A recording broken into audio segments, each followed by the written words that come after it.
கலங்கும் போது சேரு, அது தெளியும் போது நீரு. கடவுள் போட்ட கோடு, அதை திருத்த போவதாறு. வெந்த புண்ணும் ஆறிடுமா, வேதனை தான் தீர்ந்திடுமா? விண்ணுக்கும் மண்ணுக்கும் சம்பந்தம் உண்டுன்னு சொன்னது யாரு?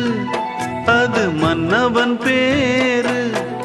அந்த வானத்தை போல மனம் படைச்ச மன்னவனே, பனி துளிய போல குணம் படைச்ச தென்னவனே. மஞ்சளிலே